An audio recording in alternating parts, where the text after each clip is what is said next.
Welcome to Collector Guys, and a segment we call Side by Side, where we compare two related toys either by different makers or separated by time.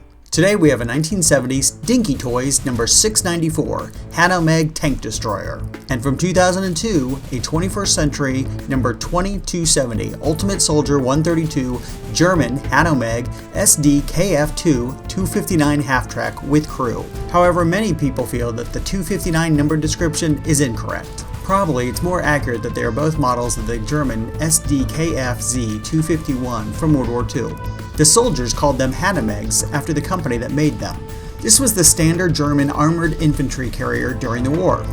It was made to haul and protect German soldiers as they fought alongside their tanks. The Dinky is modeled to be the anti-tank version with a 75mm gun that fired plastic shells. The 21st century is the standard troop transport version and came with two machine guns. Both are toys, but the Dinky is 30 years older and was aimed squarely at children, while the 21st century was marketed to older kids and adults.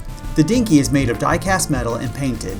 This is the only version and paint scheme that they made. It did not come with a crew, but there is enough room to add a few figures of your own.